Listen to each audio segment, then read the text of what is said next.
automatically that zone is invalidated. That is my kind of person. So I'm just saying though. Oga, which you entered with confirmation. Oga, see, I entered with direct market order. I knew that this thing was supposed to buy from this direction. No, we're not the mistake this thing say.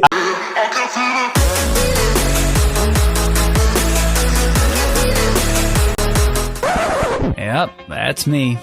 You're probably wondering how I ended up in this situation. It's good to have every one of you here in the channel. Like today I'm going to be doing something different, and I'm going to be talking about the disadvantage of tight stop losses, and I'm hosting my friend here. The main purpose of this video is to tell you guys the disadvantage of tight stop loss, and it was inspired by the trade I myself and my friend took yesterday on Ethereum. So let us share our experience with you guys. I hope you learned something from this video, and if you are new to the channel, please do well to like and subscribe to this channel. It will help a lot, right? Let's dive into the video, guys. So I'm going to be introducing my guy Clarence to you guys, who happens to be the victim here, but but who cares?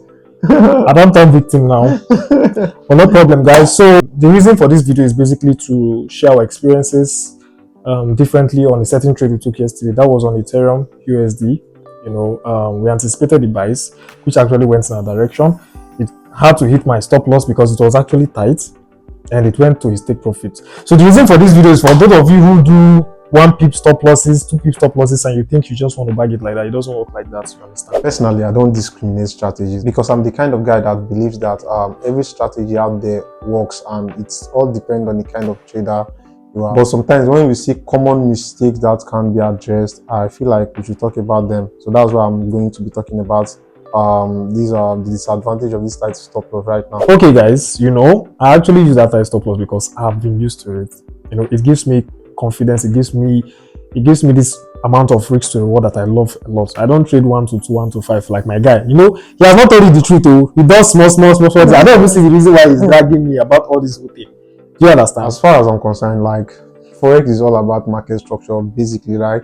Because every of the gurus and the mentors, we always tell you that follow the trend, trade the trend.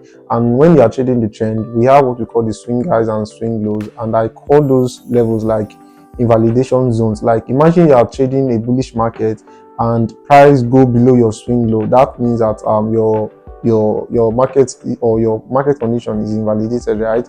So whenever I take a trade, I like setting my stop loss below those kind of levels, so that whenever price gets to stop me out, I know that I'm totally wrong in the market. That's why I'm talking about this thing right now. Guys, let me even tell you something that you need to know. You know, whenever you're placing your stop losses, you place stop losses like my friend said. You place stop losses at level swing lows or swing highs that you know that, yes, whenever price comes to these levels, it will barely invalidate those zones. But in as much as you are going to place your stop losses on zones that will not easily be invalidated, you also have levels which are your point of interest, right? Yes, your point of interest are those key levels in the market that you know that if price fails this particular key level, this trade is gone.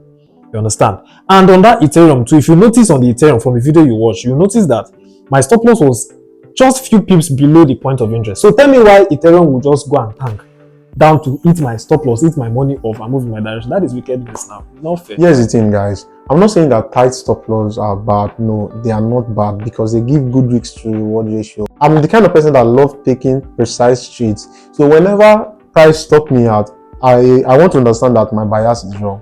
That is the number one reason I don't like keeping tight stop loss. Like, you know, situations whereby price will stop you out and move to your direction. It's very, very painful. Like what happened to my guy yesterday. It was very, very crazy. Like what he said earlier. He said he wants to believe that whenever price goes against his point of interest, then it means his bias is wrong. But do you know that there are times you take losses and price will still move your direction?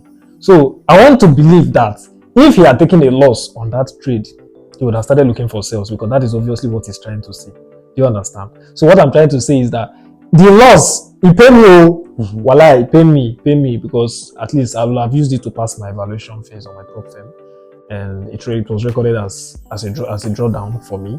But what I'm trying to say is that if I had, since I took that loss, I didn't believe that my bias was wrong. Do you understand?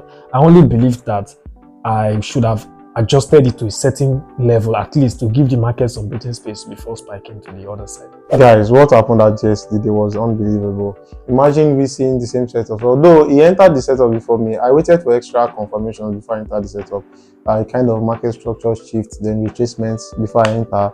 But where I set my stop loss was kind of safe, like very, very, very safe. So price was ranging in our entry points, but it couldn't get my stop loss, but it stopped my guy out. So what are you trying to tell me? I will advise any beginner trader, please don't be following all those people that are setting small stop loss. So the aim is to make money. So, and you are not like trying to gamble your money there. So it's better you set your stop loss in areas you know that whenever price stops you at, automatically that zone is invalidated.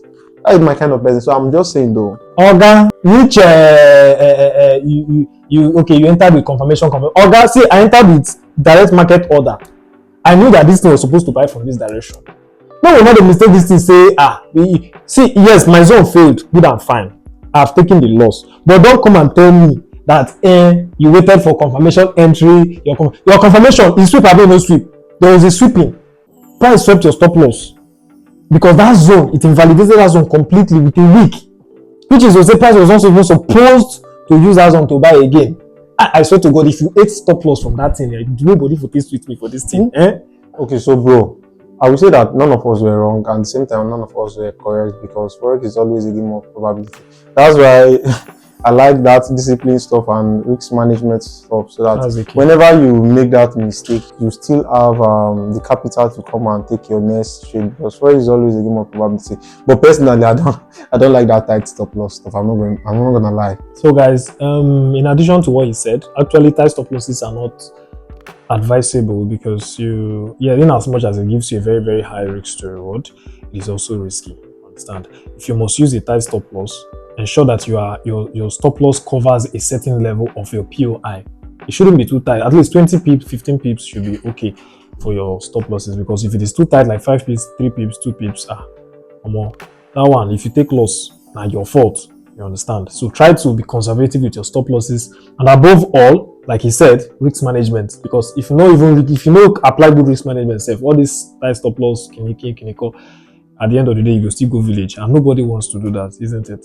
So that's it. So please, when you are trading, you should understand the kind of trader you are. If you are using tight stop loss, you should know that you might encounter things like that. Him having that L doesn't mean that he was wrong. It was part of his plan. So that L was like part of the game. So me making that profit like from that, it was overwhelmed. Can you see? It was like kind of liquidity for me though. That was good, man. Thank you, my bro. Thank you, my bro. Thank you. So please try and subscribe and follow him. You know, he's a very good trader. He's a very, very good trader. When I mean good, he's very, very good.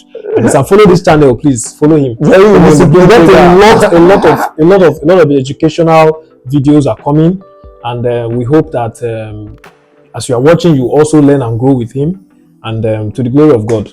Thank you. Thank you, guys. If you watched to the end of the video, please do well to subscribe to the channel, to support the channel. Like, we really love you guys. Peace out. Remember, don't use tight stop loss.